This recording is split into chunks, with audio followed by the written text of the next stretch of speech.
और आज मैं पढ़ाने वाली हूँ आप लोगों को आधुनिक काल के बारे में। मैंने इसके पहले एक वीडियो बनाया था जिसमें मैं इसके जो पहला पार्ट है उसको लेकर आई थी, और आधुनिक काल जो 6 भागों में विभक्त है, तो मैं इसको बोली थी कि इसका अलग से एक वीडियो बनाऊंगी। तो मैं आज आधुनिक काल और उसमें जो कवि आते हैं मैं उसको लेकर आई हूँ। ठीक है, तो आदि काल को गद्य काल के नाम से जाना जाता है। गद्य काल, ठीक है, आधुनिक काल का उपनाम है। आधुनिक काल जो गद्य काल है वह 6 भागों में विभक्त है। कौन कौन, ठीक है, ये चलिए पढ़े देखते हैं। पहला है भारतेंदु युग। मैं कल क्या बोली थी कि इस काल को भारतेंदु युग भी कहा जाता है। तो भारतेंदु युग, इसका जो समय अवधि था वह 1850 से 1900 जो था वह भारतेंदु युग का था। उसके पश्चात जो दूसरा है वह है द्विवेदी युग। द्विवेदी युग जो है वह 1900 से 1920 तक का जो सन है, ठीक है, वह द्विवेदी युग के नाम से जाना जाता है। तीसरा है छायावादी युग। छायावादी जो युग है वह 1920 से 1936 जो है वह छायावादी युग का काल था। फिर आता है प्रगतिवाद। प्रगतिवाद जो है इसका समय अवधि है 1936 से 1983, ठीक है, 1943। फिर आता है प्रयोगवादी। प्रयोगवादी जो है वह 1943 से 1950 तक जो था वह प्रयोगवादी था। और फिर है नई कविता जो 6ठा भाग है, यह 6 भागों में बटा है। तो जो नई कविता जो है वह 1950 से छूट गया है। 1950 जो था उसके पश्चात से जो अब तक का जो समय है वह नई कविता का समय है। ठीक है, तो अब हम लोग जो 6 भागों में बटा है इसके अंदर कौन कौन से कवि आते हैं उसको हम लोग विस्तृत रूप से और ट्रिक के माध्यम से समझेंगे, ताकि परीक्षा में हम लोग कोई दुविधा ना हो। ठीक है, कि कौन से कवि आधुनिक काल के भारतेंदु है, द्विवेदी है, कौन छायावादी है, ये सब हम लोग ट्रिक के माध्यम से पढ़ेंगे। तो पहले चलते हैं हम लोग भारतेंदु युग पर। ठीक है, भारतेंदु युग के जो कवि हैं वह है भारतेंदु हरिश्चंद्र। इन्हीं के नाम पर इस युग का नाम भारतेंदु युग भी पड़ा है। इनकी कुछ रचनाएं हैं प्रेम सरोवर। ठीक है, भारतेंदु जी की जो मुख्य कुछ रचना है मैं यहाँ लेकर आई हूँ। पहला है प्रेम सरोवर, दूसरा है प्रेम फुलवारी, और तीसरा है प्रेम मल्लिका। ठीक है, इसको एक आप लोग ये भी कर सकते हैं, भारतेंदु जी का प्रेम, एक ट्रिक के माध्यम से याद रख सकते हैं कि भारतेंदु जी का प्रेम। तो प्रेम सरोवर, प्रेम फुलवारी, प्रेम मल्लिका, इस प्रकार की जो रचनाएं हैं वह हमारे भारतेंदु हरिश्चंद्र की हैं, और यह भारतेंदु युग के कवि हैं। दूसरा है अंबिका दत्त व्यास। अंबिका दत्त व्यास जो है यह भी भारतेंदु युग के कवि हैं, और इनकी रचना है भारत धर्म,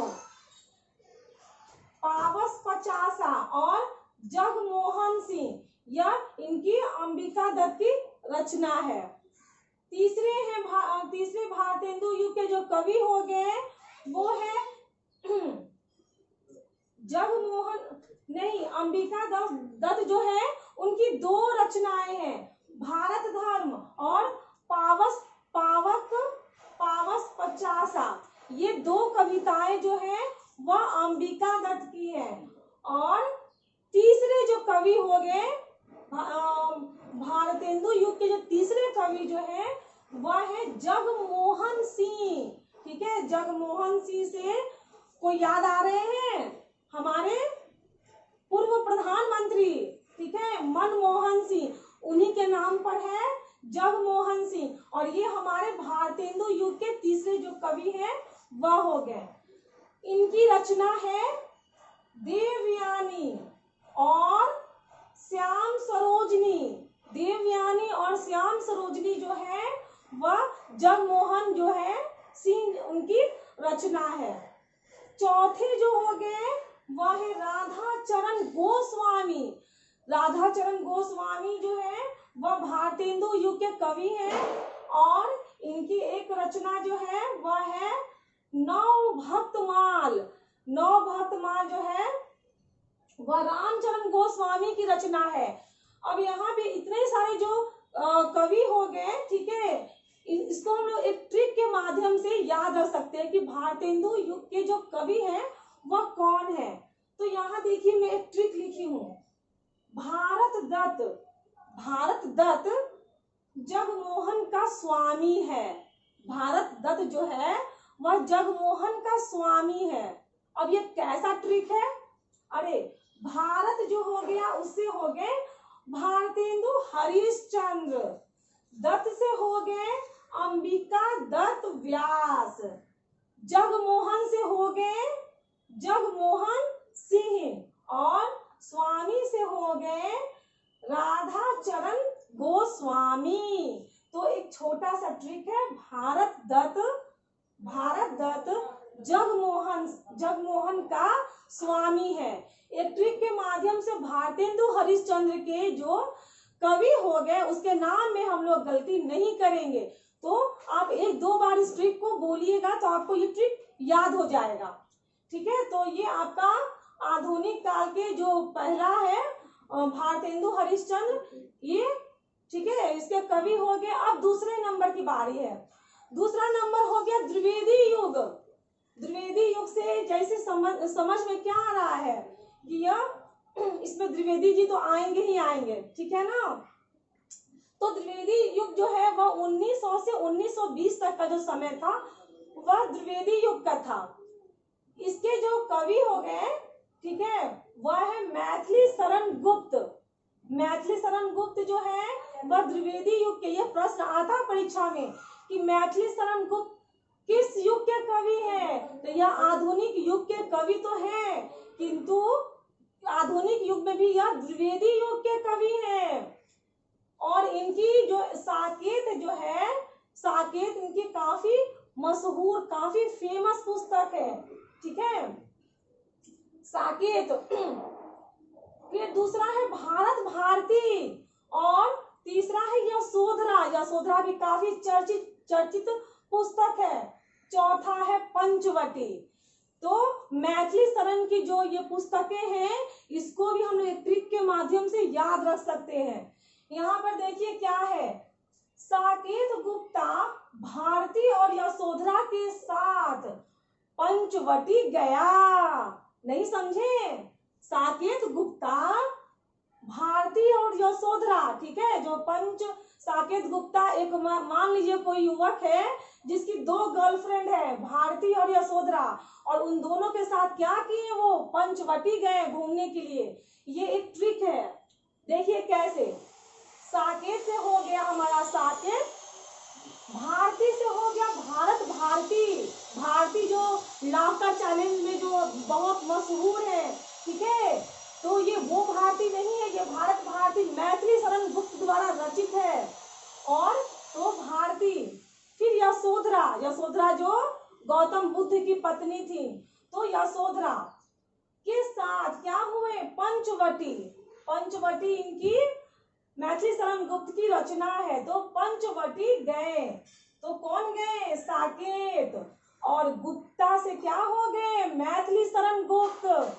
साकेत गुप्ता, साकेत से हो गए मेरे साकेत, गुप्ता से हो गए मैथिली शरण गुप्त, ठीक है। तो मैथिली शरण गुप्त की जो रचनाएं हैं वह इस ट्रिक के माध्यम से साकेत गुप्ता भारती और यशोधरा के साथ पंचवटी गए।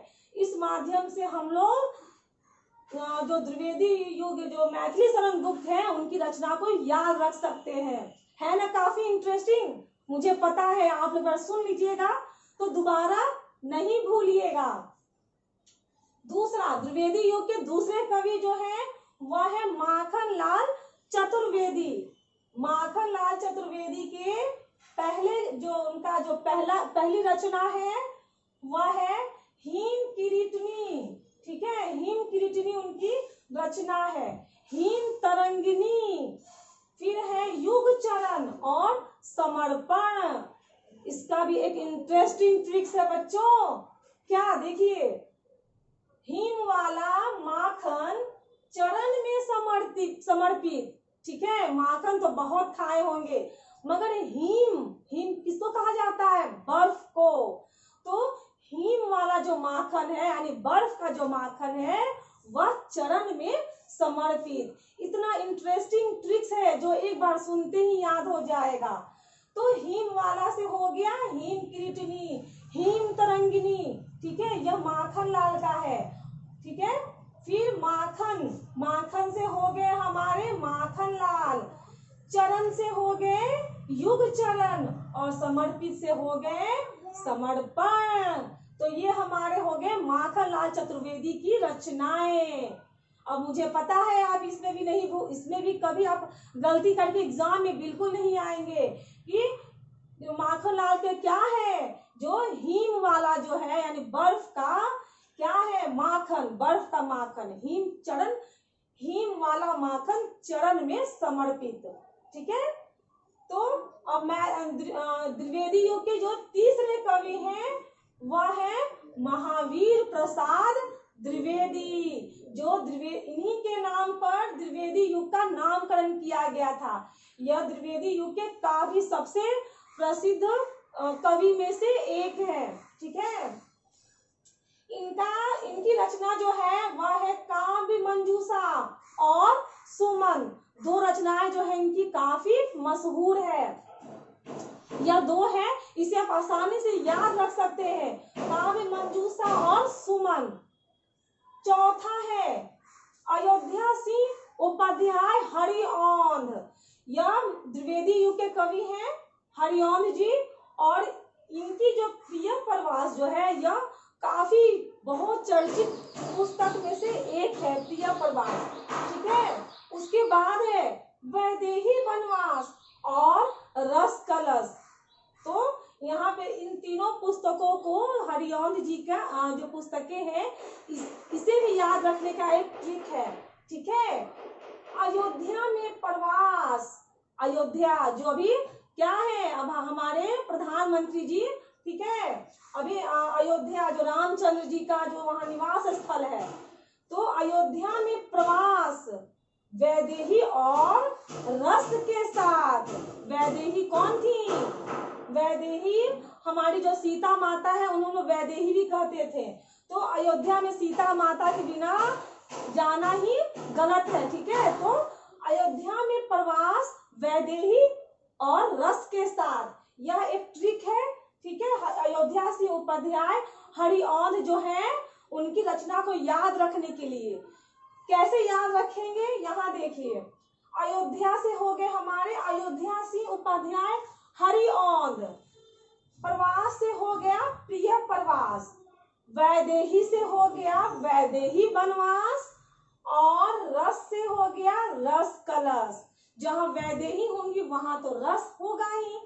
तो ये हमारे अयोध्या सिंह उपाध्याय हरिऔंध की रचना है, अयोध्या में प्रवास वैदेही और रस के साथ। बहुत इंटरेस्टिंग है, मुझे पता है आप लोगों को बहुत मजा आ रहा होगा, मुझे भी मजा आ रहा है। ठीक है, द्विवेदी युग के जो अब ये यहाँ पे जितने मैं कवि को लिखी हूँ, अब उन लोगों का नाम कैसे याद होगा? उनकी रचना को तो ट्रिक से याद कर लिए, टेंशन मत लीजिए, मैं हूँ आपके साथ। इन कवियों को याद करवाने का भी एक ट्रिक है। पहला जो है मैथिली शरण गुप्त, माखन लाल चतुर्वेदी, महावीर प्रसाद, अयोध्या सिंह, जो ये चार कवि हैं, तो इसके लिए एक ट्रिक्स है क्या? अयोध्या की शरण में मिला, अयोध्या की शरण में मिला माखन और महाप्रसाद। जब अयोध्या क्या है, अयोध्या बहुत पावन स्थल है क्योंकि वह राम जी का जन्मभूमि है, तो वहां पे महाप्रसाद तो मिलेगा ही। ठीक है, तो और तो यहाँ पे क्या साथ में माखन भी मिलेगा, क्योंकि राम जी का एक रूप है कृष्ण अवतार और कृष्ण जी को माखन बहुत पसंद है। तो यहाँ पर देखिए अयोध्या से हो गया अयोध्या सिंह, ठीक है। शरण से हो गया मैथिली शरण गुप्त, मिला और माखन से हो गया माखन लाल चतुर्वेदी, और महाप्रसाद से हो गए हमारे महावीर प्रसाद द्विवेदी, जिसके नाम पर इस युग का नाम रखा गया है। तो ये छोटा सा ट्रिक है जिसके माध्यम से हम लोग द्विवेदी युग के कवि को याद रख सकते हैं। क्या है? अयोध्या की शरण में क्या मिला? माखन और महाप्रसाद। ठीक है, बहुत मजा आया। तो चलते हैं हम लोग आधुनिक युग, जो युग है उसका जो तीसरा जो भाग है उस पर चलते हैं। ठीक है, तो तीसरा जो है वह है हमारा छायावाद युग। छायावाद जो युग है इसके 4 स्तंभ हैं, 4 स्तंभ पंत, प्रसाद, निराला और महादेवी वर्मा, 4 स्तंभ है छायावादी युग के। तो छायावाद इसका जो समय है वह 1920 और से 1936 जो है वह छायावादी युग का समय है। इसके जो जयशंकर प्रसाद द्विवेदी जो है वह छायावाद युग के काफी महत्वपूर्ण कवि में से एक है।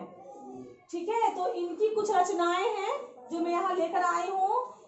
पहला है जयशंकर प्रसाद। जयशंकर प्रसाद जो है इनकी रचना है जयशंकर प्रसाद। ठीक है, दूसरा है चित्राधर, तीसरा है करुणालय, चौथा है आंसू, फिर है लहर, प्रेम पथिक, झरना, कामायनी। ये सब जयशंकर प्रसाद की बहुत चर्चित रचनाएं हैं। झरना, लहर, आंसू, ठीक है, ये सब इसको हम लोग क्या करेंगे ट्रिक के माध्यम से याद करेंगे, जैसा हम लोग पहले भी किए हैं, और काफी इंटरेस्टिंग ट्रिक। इसको देखिए क्या है, शंकर ने चित्र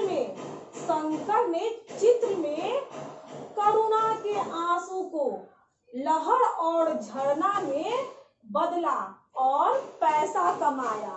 बहुत इंटरेस्टिंग है ना, 2 बार पढ़िएगा याद हो जाएगा। शंकर ने चित्र में करुणा के आंसू को लहर और झरना में बदला और पैसा कमाया। शंकर से हो गए हमारे जयशंकर प्रसाद, चित्र से हो गया चित्राधर, करुणा से हो गया करुणालय, आंसू से हो गया आंसू, लहर से हो गया लहर, प्रेम पथिक, झरना से हो गया उनका झरना, और बदला से हो गया बदला और पैसा कमाया, कमाया से हो गया कमायनी। कमायनी जो है वह महाकाव्य है, जयशंकर प्रसाद का वह महाकाव्य है कामायनी। ठीक है, तो एक ट्रिक है जिसके माध्यम से जयशंकर प्रसाद की रचनाओं को हम लोग याद कर सकते हैं। छायावाद का जो दूसरा स्तंभ है वह है सुमित्रा नंदन पंत। सुमित्रा नंदन पंत का जो वीणा, उनकी भी बहुत सारी रचनाएं हैं जो बहुत ही मशहूर, बहुत ही अच्छी पुस्तकें हैं उनकी है। देखिए क्या है, सुमित्रा नंदन पंत द्वारा रचित है वीणा, गुंजन, उच्छ्वास, पल्लव। ये सब परीक्षा में पूछे जाते हैं अक्सर कि पल्लव किसकी रचना है, उच्छ्वास किसकी रचना है, गुंजन और वीणा किसकी रचनाएं हैं। तो यह सब सुमित्रा नंदन पंत की रचना है। और इसके लिए भी एक ट्रिक है। ट्रिक क्या है वह?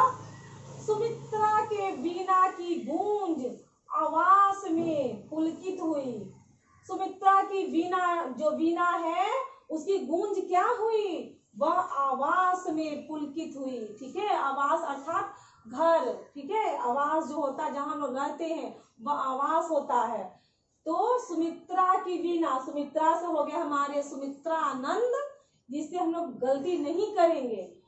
वीणा से होगी उनके द्वारा रचित वीणा, गुंज से हो गया गुंजन, आवाज से हो गया उच्छ्वास, पुलकित से हो गया हमारा पल्लव, सुमित्रा नंदन पंत का पल्लव।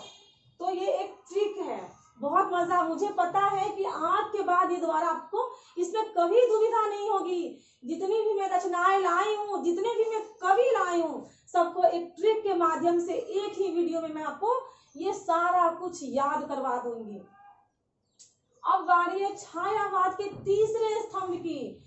जो भी खटिया पलंग, उसे क्या होते हैं, 4 स्तंभ होते हैं। कोई भी एक छूट जाए या टूट जाए तो हम लोग पलंग के खटिया पर बैठ पाएंगे, वह खड़ा रह पाएगा नहीं। तो छायावाद उसी प्रकार इन्हीं 4 स्तंभ पर यह टिका हुआ है। तो सुमित्रा नंदन पंत के बाद आते हैं हमारे निराला जी, सूर्यकांत त्रिपाठी निराला इनका पूरा नाम है। तो निराला की जो क्या है, उनका तुलसीदास उनके द्वारा रचित है। और क्या रचित है, अनामिका, अनीमा, यह 3 जो है तो निराला की बहुचर्चित पुस्तकें हैं। ठीक है, बहुचर्चित कविताएं हैं। तो इसके लिए एक ट्रिक है, निराला की तुलसी अनामिका, निराला की तुलसी अनामिका और मणि, नहीं, निराला की तुलसी अनामिका और मणि निराली है। ठीक है, मैं भी भूल गई थी ना, अब मुझे भी याद हो गया। निराला की जो तुलसी है, तुलसी जो हम लोग प्रसाद में बजरंगबली की प्रसाद में डालते हैं, वह तुलसी, और अनामिका, ठीक है, निराला जी की 2 समझ लीजिए कि काफी उनके प्रिय थे, अनामिका और तुलसी। ठीक है, वह क्या है, वह मणि है। ठीक है, यह एक ट्रिक है। निराला की तुलसी अनामिका और मणि क्या है, वह बहुत ही निराली है। तो निराली से हो गए हमारे निराला जी, तुलसी से हो गए तुलसीदास, अनामिका से हो गए हमारी अनामिका, और मणि से हो गया अनीमा। ठीक है, यह सब क्या है, काफी निराली है उनकी। तो यह तीसरा स्तंभ है। और छायावादी का चौथा जो स्तंभ है वह है महादेवी वर्मा। महादेवी वर्मा जो है छायावादी स्तंभ की जो है स्तंभ की चौथा स्तंभ है। इनकी रचना है रश्मि, नीरजा, संध्या गीत। ठीक है, यह काफी बहुचर्चित है। तो इसके लिए भी एक ट्रिक है, रश्मि और नीरज ने देवी संध्या गीत गाया। बहुत आसान है ना।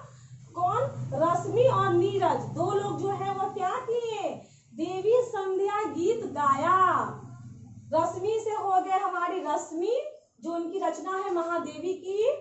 नीरज से हो गए नीरजा, वह भी महादेवी की रचना है। देवी से हो गई हमारी महादेवी वर्मा, और संध्या गीत से हो गया उनके द्वारा रचित संध्या गीत। तो संध्या गीत गाया 2 लोग, कौन थे, नीरजा, रश्मि और नीरज, 2 लोगों ने संध्या गीत गाया। ठीक है, यह महादेवी की रचना है, इसके द्वारा याद रख सकते हैं। 5वां एक और है, ठीक है, स्तंभ है। तो बहुत छायावादी में बहुत सारे कवि आए हैं, 4 स्तंभ प्रमुख हैं, किंतु और भी बहुत सारे कवि आए हैं। तो एक और है, यह भी इम्पोर्टेंट है, राम कुमार वर्मा। राम कुमार जो वर्मा है, उनका जो है वह चित्ररेखा और आकाश गंगा चित्ररेखा, उनका आकाश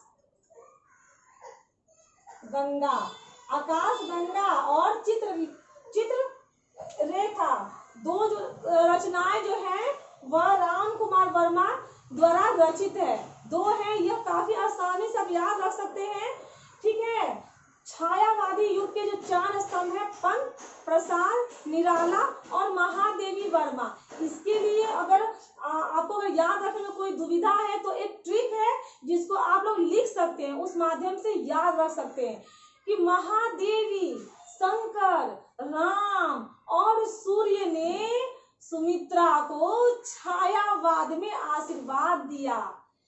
तो महादेवी से हो गई महादेवी वर्मा, शंकर से हो गए जयशंकर प्रसाद, राम से हो गए राम कुमार वर्मा, और सूर्य से हो गए सूर्यकांत त्रिपाठी निराला। सुमित्रा से हो गई सुमित्रा नंदन पंत, और छायावाद में क्या हुआ, सुमित्रा नंदन को आशीर्वाद दिया। अर्थात ये चारों जो पांचों हैं यह छायावाद के हैं। तो एक बार मैं फिर से इसको रिपीट कर रही हूँ, आप लोग लिख सकते हैं इस ट्रिक को छायावाद के कवि को याद रखने के लिए कि महादेवी, शंकर, राम और सूर्य ने सुमित्रा को छायावाद में आशीर्वाद दिया।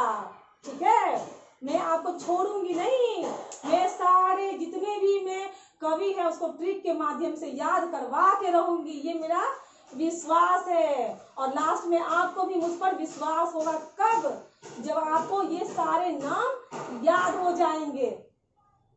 फिर बारी है प्रगतिवाद की। ठीक है, प्रगतिवाद जो है वो 1936 से 1943 ईस्वी का जो समय था वह प्रगतिवाद का युग था। और प्रगतिवाद युग के भी इसमें भी बहुत सारे जो कवि हैं वह आए हैं। पहला जो है वह है नागार्जुन। ठीक है, दूसरा है सुमित्रानंदन पंत, तीसरा है निराला। यहाँ पे कंफ्यूज मत होइएगा, सुमित्रानंदन पंत जो है वह छायावादी युग के मतलब वो स्तंभ है, किंतु वह प्रयोगवादी युग दोनों में आती हैं। अगर छायावादी पूछ दे तो उसमें भी आएंगी, किंतु अगर प्रयोगवादी युग में भी दिया जा रहा है तो प्रयोगवादी युग में भी सुमित्रानंदन पंत आती हैं। ठीक है, तो नागार्जुन जो है उनकी कुछ रचनाएं हैं। पहला है सतरंगे पंखों वाली। सतरंगे यानी 7 रंग होता है। ठीक है, पंखों वाली नागार्जुन की। फिर दूसरा है प्यासी पतराई आंखें।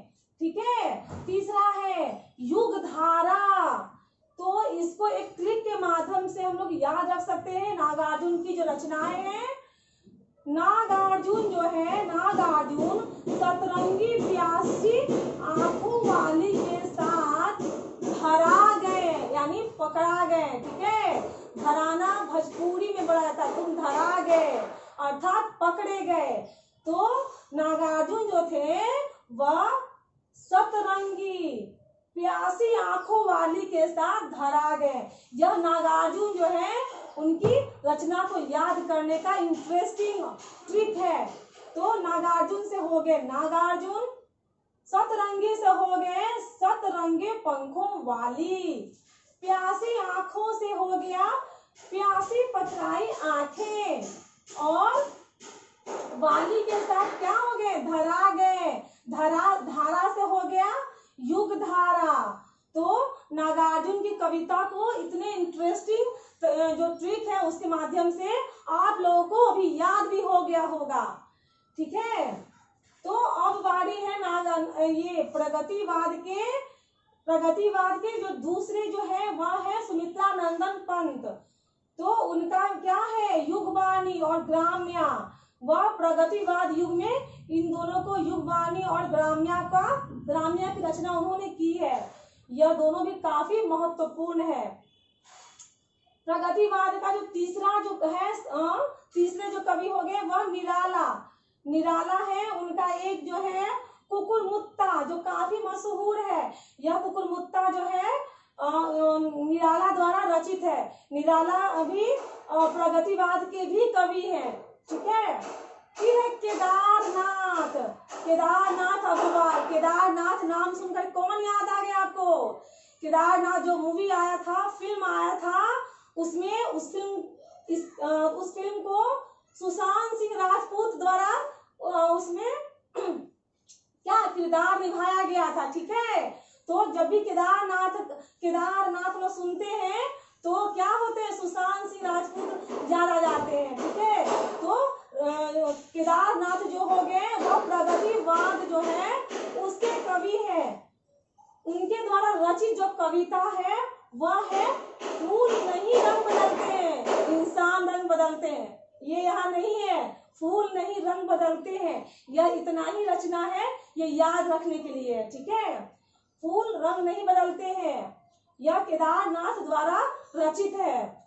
नींद के बादल, ये दो जो है यह केदारनाथ अग्रवाल द्वारा रचित है। ठीक है। फिर देख केदारनाथ आएगा तो केदारनाथ में किसकी पूजा की जाती है, कौन रहते हैं, शिव। तो जब केदारनाथ मंदिर जब आएगा तो शिव छूट थोड़ी जाएंगे। तो प्रगतिवाद के जो पांचवा जो कवि है वह है शिव मंगल सिंह सुमन। ठीक है, इनका पूरा नाम है शिव मंगल सिंह सुमन। तो इनकी भी कुछ रचनाएं हैं। जीवन के गान, जीवन के गान, विश्वास बढ़ता ही गया, प्रलय, प्रलय सृजन और हिल्लोड़। बहुत बहुत ही मतलब कठिन नाम है ना, याद नहीं हो रहा है ना, अरे चिंता क्यों कर रहे हैं, ये बहुत आसान ट्रिक लाई हूं मैं इसके लिए। देखिए, सुमन और जीवन के विश्वास से प्रलय आया, हिल्लोड़, हिल्लोड़ मारा, प्रलय आया। जब प्रलय आता तो क्या देखते हैं, समुद्र क्या काफी हिल्लोड़ मारती है। तो जब प्रलय आएगा तो हिल्लोड़ आएगा। सुमन और जीवन के विश्वास से, सुमन मतलब सुमन है उसके कोई जीवन में जो विश्वास है, तो विश्वास से क्या हो गया, प्रलय आया और हिल्लोड़ मारा। तो सुमन से हो गए हमारे शिव मंगल सिंह सुमन। जीवन के से हो गए जीवन के गान। विश्वास से हो गया विश्वास बढ़ता ही गया। प्रलय आया से हो गया प्रलय सृजन। और हिल्लोल मारा से हो गया हिल्लोल। तो ये हिल्लोल जो है वह केदारनाथ श्री सुमन का, सुमन द्वारा रचित कविताएं हैं। ठीक है। प्रगतिवाद का जो छठा जो हो गए, छठे कवि जो है वह है रागे राघव। रागे राघव की जो है वह द्वारा रचित जो कविताएं हैं वह है पांचाली, राह के दीपक। दीपक राह में भी जलाते हैं कुछ लोग, राह के दीपक, वह रागे राघव द्वारा रचित है। अजय खंडहर, खंडहर तो बहुत सारे होते हैं। जो अजय कौन होता है, जो नहीं मरता है वह अजय होता है। तो अजय खंडहर वह भी रागे राघव द्वारा रचित है। और मेधावी, मेधावी कौन होते हैं, जो काफी बच्चे जो स्टूडेंट होते हैं जो काफी तेज होते हैं पढ़ने में, उसको मेधावी छात्र कहा जाता है। तो ये मेधावी जो हो गए यह रागे राघव द्वारा रचित है। इसके लिए भी एक ट्रिक है जिसके माध्यम से आप इसे भी याद रख सकते हैं। राघव और पांचाली के दीपक, खंडहर माधवी मेधावी है। राघव और पांचाली के दीपक मतलब दो लोग हैं, राघव और पांचाली, उसका जो दीपक है वह खंडहर में धावी है। ठीक है, जो खंडहर है वह मेधावी है। इसके माध्यम से राघव से हो गए रागे राघव, पांचाली से हो गए हमारे पांचाली, दीपक से हो गए राह के दीपक, खंडहर से हो गए अजय खंडहर और मेधावी से हो गया मेधावी। तो इस ट्रिक के माध्यम से आप रागे राघव द्वारा रचित कविता को याद रख सकते हैं। अब बारी है प्रगतिवाद के जो कवि हो गए उन कवि को आप कैसे याद रख सकते हैं। तो देखिए एक छोटा सा ट्रिक है जिसके माध्यम से आप इन कवियों को याद रख सकते हैं। तो क्या है, राघव की सुमित्रा को, राघव है उनकी सुमित्रा को केदारनाथ के निराले शिव ने, केदारनाथ में तो शिव रहते हैं ना, तो केदारनाथ के शिव हैं हमेशा निराले ही होते हैं। तो केदारनाथ के निराले शिव के नाग गति से काटा। जो शिव का जो नाग है वह क्या किया, गति से काटा। तो राघव से हो गए हमारे रागे राघव, सुमित्रा से हो गए सुमित्रा नंदन पंत, केदारनाथ से हो गए केदारनाथ अग्रवाल, केदारनाथ अग्रवाल, निराले से हो गए हमारे निराला जी हो गए, शिव से हो गए शिव मंगल सिंह सुमन, और नाग से हो गए नागार्जुन, और गति से काटा तो हो गए ये सब किस युग के, प्रगतिवाद के प्रगतिवाद युग के ये कवि हैं। तो इतना छोटा सा ट्रिक है, 2-3 बार बोलिएगा तो आपको ये याद हो जाएगा। ठीक, तो अब बारी है प्रयोगवादी की। प्रयोगवादी जो है उसका समय अवधि था 1943 से 1950 जो है यह प्रयोगवादी की मतलब प्रयोगवादी का जो समय था, युग था, ये उसका समय अवधि है। और अब हम लोग प्रयोगवादी के जो कवि हो गए अब उसको हम लोग देखते हैं। ठीक है, कौन कौन से कवि जो हैं वह प्रयोगवादी युग के अंतर्गत आते हैं। तो प्रयोगवादी युग के अंतर्गत जो है पहले है अज्ञेय। जो हमारे अज्ञेय जी हैं वह प्रयोगवादी युग के कवि माने जाते हैं। इनकी कुछ महत्वपूर्ण रचनाएं हैं। जो इत्यालम जो है वह अज्ञेय जी द्वारा रचित है। इंद्रधनुष के रौंदे हुए, ये सब काफी मशहूर है। हरी घास पर क्षण भर, ठीक है, हरी घास पर क्षण भर, भग्नदूत, ये सब अज्ञेय जी की रचनाएं हैं। ठीक है, इसको भी मैं एक ट्रिक से याद करवाऊंगी। फिर देखिए धर्मवीर भारती जो हो गए ये हमारे प्रयोगवादी युग के कवि हैं। इनका बहुत ही मशहूर एक है रचना जो है अंधा युग। ठीक है, कनुप्रिया, ठंडा लोहा, इसको एक ट्रिक से हम देख सकते हैं।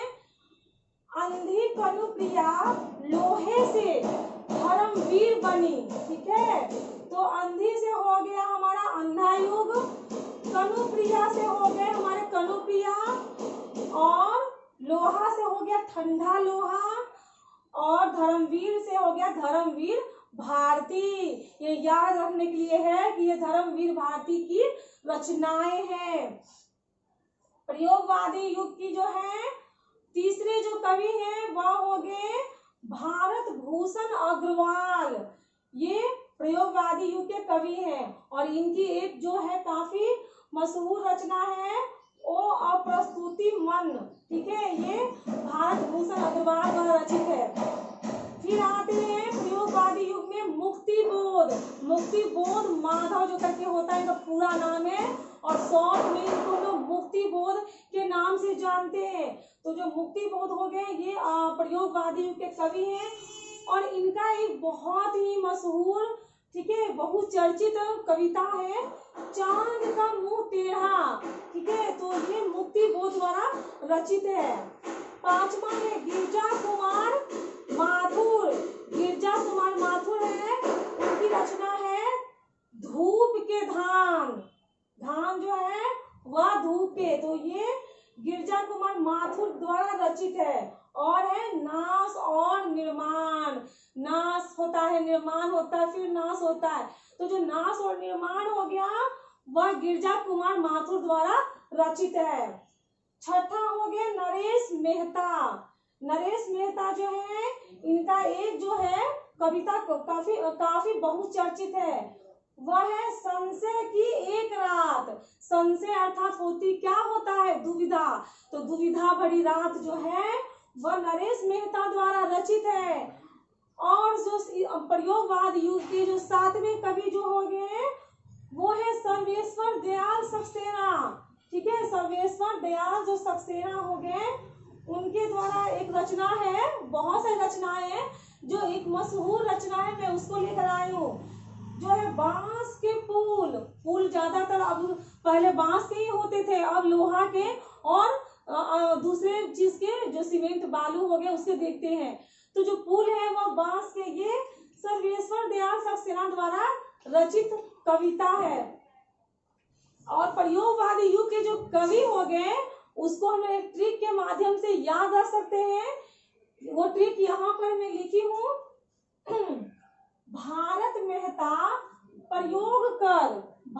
मेहता जो है वह प्रयोग कर अज्ञेय, धर्म और सक्सेना को, तीन लोगों को, अज्ञेय, धर्म और सक्सेना को गिरा कर मुक्त किए। ठीक है, मुक्त का अर्थ क्या होता है, मार दिए, खत्म कर दिए। तो ये ट्रिक के लिए है, भारत मेहता जो है, ठीक है, वह तीन लोगों को मुक्त कर दिए। किसको किसको, जो मेहता जो है वह अज्ञेय को, धर्म को और सक्सेना को, अज्ञेय, धर्म और सक्सेना को गिराकर मुक्त किए। भारत से हो गए भारत भूषण, मेहता से हो गए नरेश मेहता, प्रयोग कर से हो गया प्रयोगवाद। हम लोग प्रयोगवाद ही ना पढ़ रहे हैं उससे कवि को, तो प्रयोग कर से हो गया प्रयोगवाद, अज्ञेय से हो गए अज्ञेय जी, धर्म से हो गया धर्मवीर भारती, सक्सेना से हो गया सर्वेश्वर दयाल सक्सेना, गिराकर से हो गया गिरजा कुमार माथुर, और मुक्त किए से हो गया मुक्ति बोध। ठीक है, मुक्ति बोध, जो मुक्ति बोध माधव जो है उनका शॉर्ट नाम मुक्ति बोध है। तो ये जो हमारे हो गए, ये हमारे प्रयोगवादी कवि हो गए। और आधुनिक काल जो है गद्य काल, उसका जो अंतिम भाग है 6 भागों में बटा हुआ, तो जो अंतिम भाग जो हो गया 1950 से अब तक चला आ रहा है वह है नई कविता। तो नई कविता के कुछ जो कवि हैं उसको मैं यहाँ लेकर आई हूँ। पहला है भवानी प्रसाद मिश्र।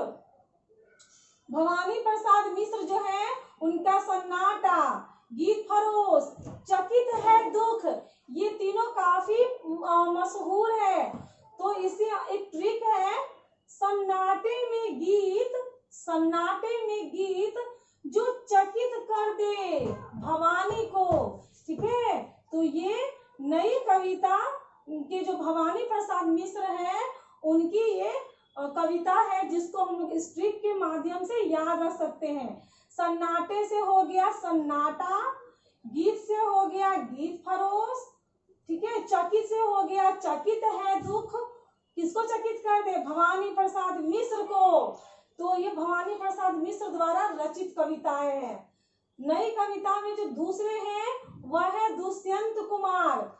दुष्यंत कुमार द्वारा रचित है सूर्य का स्वागत। हम लोग सुबह में प्रातः काल में सूर्योदय का क्या करते हैं? हम लोग स्वागत करते हैं सूर्य का।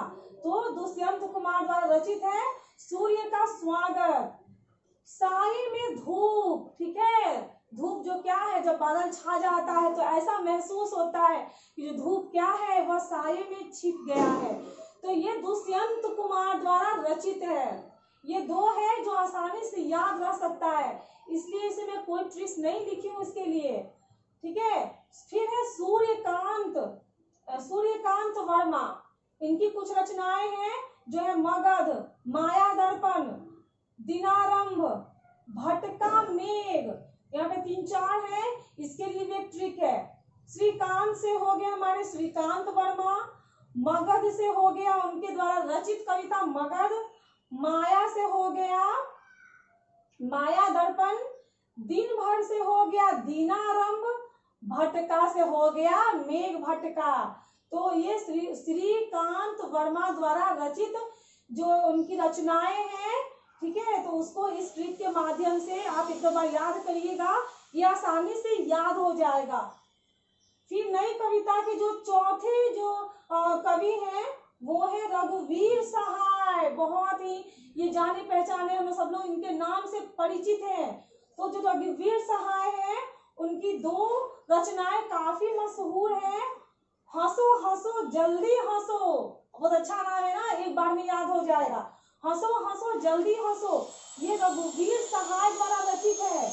और एक और है आत्महत्या के विरोध। आत्महत्या का हमेशा विरोध ही करना चाहिए। तो रघुवीर सहाय क्या करते हैं? उनकी रचना है आत्महत्या के विरोध और हंसो हंसो जल्दी हंसो। ठीक है, ये नाम सुनते ही याद हो जाएंगे। और यह सब नई कविता जो है उसके अंतर्गत रची कविताएं हैं, रचनाएं हैं, और ये सब कवि हैं।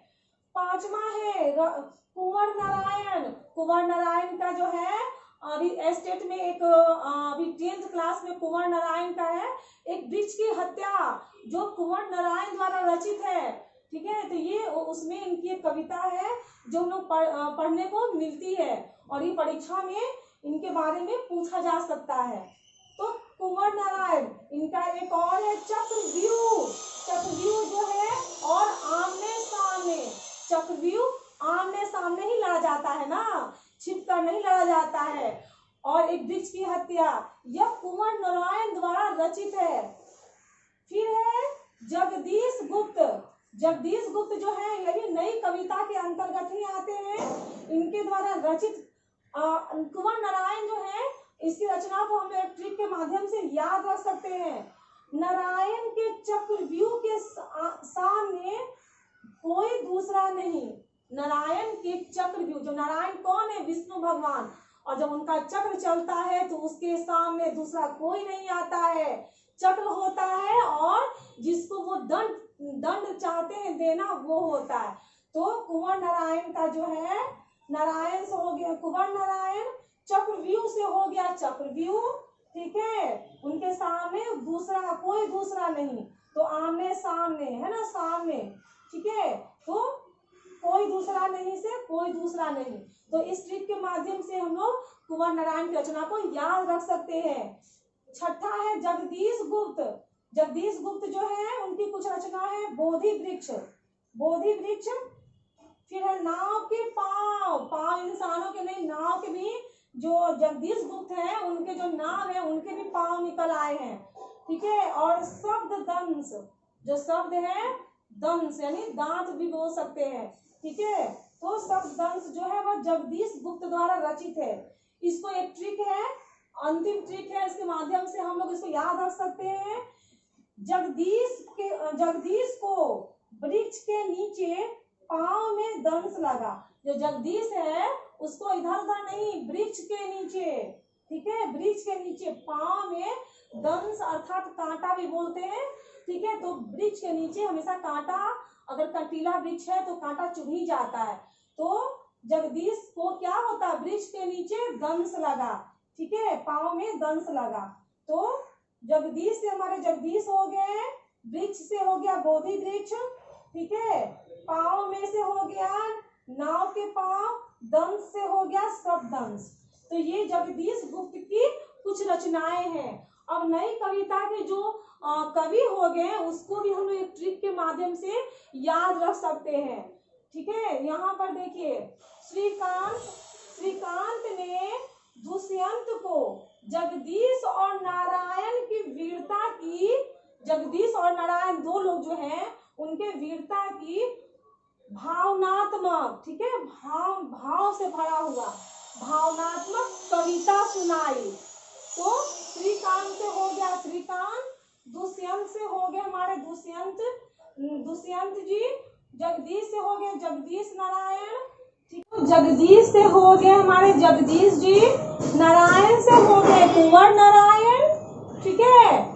फिर हमारे क्या है, वीर से हो गए के वीरता की, तो वीर से हो गए रघुवीर सहाय, भावनात्मक से हो गए भवानी प्रसाद, और कविता सुनाई से हो गए नई कविता। तो ये एक ट्रिक है, ठीक है, जिससे हम नई कविता के जो कवि हैं उसको हम याद कर सकते हैं।